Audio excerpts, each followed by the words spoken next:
Good day, everybody. It's Andrew here, and welcome back to my channel. Mitch McConnell just changed his mind, so let's discuss the details in this video. We're going to have a huge update on the $2,000 stimulus check that a lot of people are pushing for, especially with the Omicron variant risking the economy slowing down once again. So let's discuss all of this in this video, but before we do me a quick favor, hit like, hit subscribe, and share this channel with anyone who you think might find this helpful. This is a community for seniors and a community for those who are disabled, to make sure that your voice is being heard and to be a voice for seniors, those who are disabled, and anyone in this country who has been ignored by our government. President Biden promised to increase Social Security benefits. He promised to increase SSI and ssdi, and he even promised to do a stimulus check for seniors, SSI and ssdi as well. So here we are on this channel, being a voice for you, giving you the latest updates on what's going on, and making sure that they can't ignore the good people who have paid taxes their entire life. And all we're asking for is a stimulus check in a time of need. So let's jump right into it, folks. But before I forget, if you really want to support my work, subscribe to my second channel. The link to that is going to be in the comments of this video. That channel is going to have some updates, but it's mostly going to be entertainment based. I'm going to be on screen, going live, playing bingo, playing the lottery, playing casino games, and it'll have a live chat. So you can talk to me, I'll respond. You can play bingo with me. It's going to be a fun community to kind of forget about all the serious stuff we talk about on this channel. But this stuff is important, so let's jump right into it. First of all, Bernie Sanders is trying to get the stimulus check for seniors in this next stimulus package. A lot of people ask what qualifies as a senior. Well, for the purposes of stimulus, usually it includes anyone on Social Security and SSI, and they extend that to SSDI and VA benefits as well. Now, typically, just from a standard standpoint, usually 65 and older is a senior, but when it comes to stimulus, they usually include all of those groups and kind of bundle them up all together. Okay, just a quick 2 minutes on daily trending news. We talked about Omicron, the fact that the first case of Omicron infection was found in San Francisco, California. And if you look on your screen, these blue countries have already had confirmed cases of Omicron. So you can see it spreads really, really quickly. The first reported infection was in South Africa on November 24th. Just 8 days later, it's across the entire world, folks. And most likely it's in all these other countries too. They just haven't actually found it yet. So it's insane to see how fast these things can spread. Just stay safe out there, folks. They're still not sure how deadly this strain is going to be, or how contagious it's going to be, or how resistant it will be against existing vaccines. So stay safe out there, folks. With that said, let's jump right into the stimulus update. Now, at this point, you probably know that no singular topic ever exists in a bubble when it comes to politics, right? So we're trying to get the stimulus checks done. At the same time, they're trying to avoid a government shutdown by approving more government funding and raise the debt ceiling to avoid defaulting on the United States debts. All of this while also trying to approve a separate budget for the military, which is going to be about $750 billion. So a lot going on all at once. The good news is, first of all, the House is expected to approve government funding through the end of February tonight. They're probably going to do that tonight on Thursday, but we'll see if that actually comes to fruition. Secondly, Mitch McConnell has changed his mind. Now, a lot of Republicans have been telling Mitch McConnell, hey, don't help Democrats avoid a government shutdown because this is going to completely derail President Biden's plans. It's going to derail their plans to do more stimulus. It's going to derail their plans to increase Social Security benefits and even do other things like approve the physical infrastructure stimulus plan. Well, they got the physical infrastructure stimulus plan done, but now they're working on the stimulus check package. And this article says Mitch McConnell pushed back against the idea of a government shutdown to derail Biden's vaccine mandate as threats by the GOP's right test his power. So, what's happening here? Well, there was a strong push from conservative Republicans and even President Trump saying that Mitch McConnell should block the Democrats from raising the debt ceiling and block them from extending the government funding to basically force a government shutdown and not allow Democrats to do the stimulus package. Also, not allow them to do these vaccine mandates. If the government shuts down, none of this stuff is possible, right? So this is kind of a scorched earth situation where if Democrats are blocked completely from avoiding a government shutdown, nothing's going to get done. But the problem is if everything shuts down, it's going to be a disaster, right? So thankfully, Mitch McConnell has changed his mind, and he is willing to help Democrats extend the federal budget to make sure a shutdown does not happen. Now, this has not been completely confirmed, but this is what's being currently reported. Now, a group of GOP lawmakers are threatening a government shutdown in a bid to defund Biden's vaccine mandate and block the next stimulus package from coming to fruition. Mitch McConnell said, "I think we're going to be okay," when asked of a prospect of a government shutdown. Senate Majority Leader was cautiously optimistic about the prospects of averting a government shutdown by some Republican senators seeking to defund President Joe Biden's vaccine mandate. "I think we're going to be okay," he said. Now, this is really, really good news because the latest news that's come out with this Omicron variant is that the economy is at risk. There could potentially be more shutdowns, more unemployment, and seniors are continuing to get hit when it comes to inflation. So a lot of people are pushing for more stimulus checks, and with Bernie Sanders trying to include a $1,000 stimulus check in this next stimulus package, a lot of experts are saying, well, if things are getting worse, if the Fed chair is saying that this Omicron variant is a risk to the economy, if inflation continues to get worse, Social Security benefits still have not been increased, well, should we be considering doing a $2,000 stimulus check? Should that be on the table? And folks, in my opinion, I absolutely think it should be. I think this stimulus check should be at least $2,000. And quite frankly, I really believe it should be $2,000 per month until the pandemic is over, just to make sure that seniors are being taken care of. And if anything, it should at least be a $2,000 per month check until Social Security benefits are permanently increased. Now, that's just my opinion. Let me know your thoughts in the comments.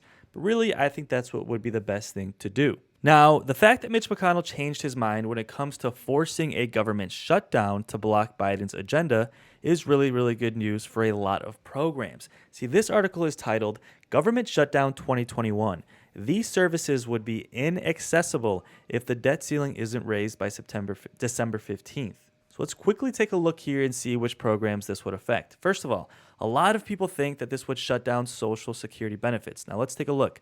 Services and benefits that would continue throughout a shutdown. So this is good news for seniors. First, it is important to look at what services and benefits will continue. This includes Social Security, SSI, and SSDI, the U.S. Postal Service, and VA medical facilities and clinics.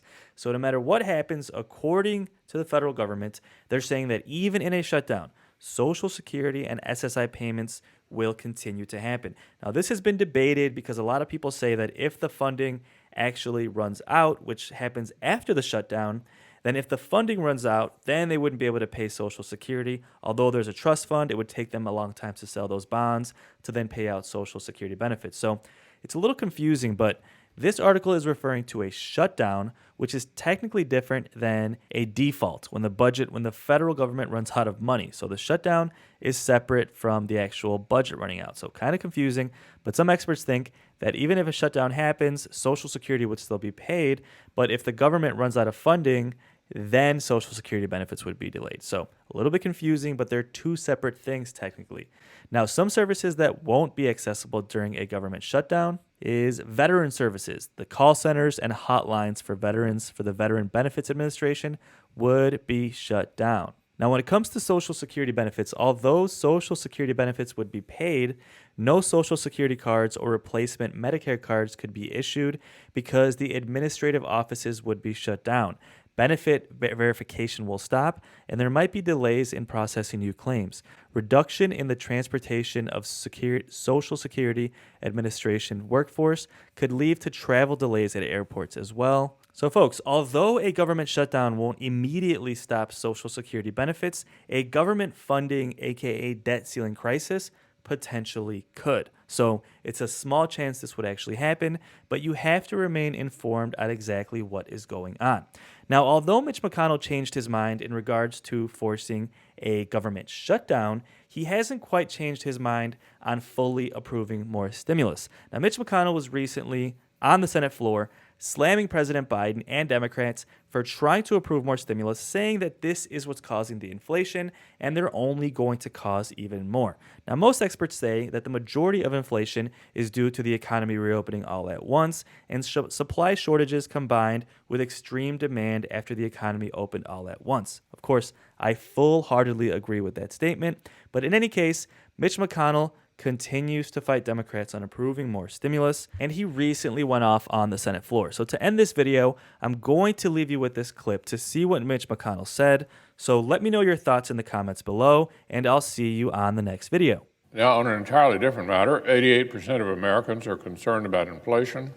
Most of them are very concerned. 77% of Americans say inflation has affected them personally. We have a big and diverse country.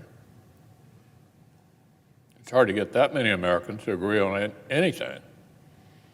But President Biden did promise he would unite the country, and on Democrats' watch, under Democrats' policies, the American people are united in their fear and frustration at runaway prices, falling purchasing power, and all the consequences of inflation. The men and women of this country are spending 20% more than last year for beef at the grocery store, 50% more to fill up the gas tank, 26% more for less choice in used cars. One recent article in the New York Times suggested that perhaps Americans should forget about trying to buy their family members normal gifts and settle for exchanging handwritten promises to tackle household chores, such as washing out the reusable plastic bags. I guess the Grinch is doing some ghostwriting in his spare time.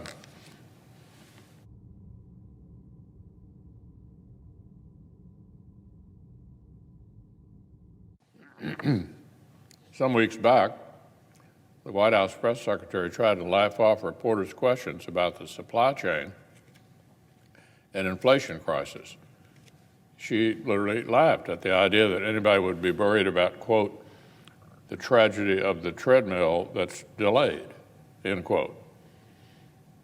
Well, the president's staff are yucking it up, but working parents aren't laughing. Middle-class families aren't laughing. A Kentuckian named Mike Halligan isn't laughing either. He runs a big food bank in Lexington called God's Pantry. They distribute more than 40 million pounds of food every year to local pantries all across my state. Here's what he says. He says, we've seen the cost of our sharing Thanksgiving basket go up this year about 14.5%. We've seen our costs go up about 50%.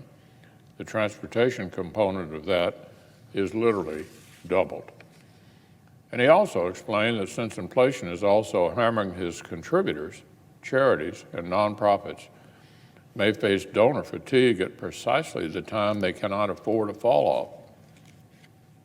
The Democrats' inflation is hitting literally every part of our society. A famous economist once said that inflation is the only form of tax that can't be levied without any legislation. But what's remarkable about 2021 is that Democrats did directly legislate a big chunk of this inflation into existence. It is unusually traceable to deliberate policy decisions they have made. One of the most famous Democrat economists in the country, Larry Summers, tried to warn them. On February 4th, he wrote the Democrat stimulus could, quote, set off inflationary pressures of a kind we've not seen in a generation. He said the same thing all springtime long. So did President Obama's CEA chair, Jason Furman, said that the American Rescue Plan is definitely too big for the moment, stating, I don't know of any economist that was recommending something the size of what was done, end quote. But Washington Democrats had already decided months ago they'd try to use the temporary pandemic as a Trojan horse for permanent socialism. Remember last spring when one of the senior-most House Democrats called it, quote, a tremendous opportunity to restructure things to fit our vision. Or earlier this fall when President Biden himself said the pandemic, quote, does present us with an opportunity. For Democrats, this go-around, it has never been about what families need. It's only been about what activists want. So we got the first massive spending bill in the springtime. And now a majority of Americans worry they won't be able to afford what they need during the holidays due to inflation. President Biden inherited an economy that was primed and ready for an historic comeback, a fantastic inheritance. Since then, they've had less than a year at the controls, and we've got more than half the country actively worried their checking accounts might not even get them through the holidays. But Democrats aren't offering the country any contrition, any apology, or, more importantly, any course correction. Amazingly enough, they want to come back around for an even bigger bite at the apple. They want to try to inflate their way out of inflation. Our colleagues have spent months huddled behind closed doors, neglecting the most basic governing duties, writing another reckless taxing and spending spree that even the most conservative estimates say would add about $800 billion to deficits over the next 5 years alone. They want to take the inflationary fire they helped start and pour jet fuel on it. Even the CBO, which has to swallow most of the Democrats' gimmicky math, estimates this bill would spend nearly $2 trillion and pile almost hundreds of billions more into deficits over the next decade. Perhaps more realistic are the outside nonpartisan estimates that actually account for what we all know. Democrats would never let the new entitlements in their bill expire.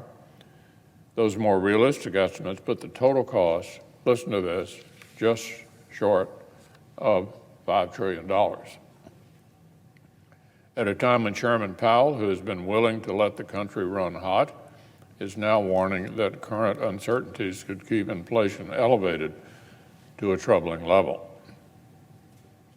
Now, I could talk all day about how the actual contents of this bill would hurt American families even more, about how it would take another big step towards socialized medicine and pour cold water on the innovations and cures that save lives, how it would incinerate huge chunks of our energy sector and the jobs it supports in order to keep pace with green preferences of California liberals, how it would wrestle authority over intimate decisions about child care away from American families and put it in the hands of Washington bureaucrats.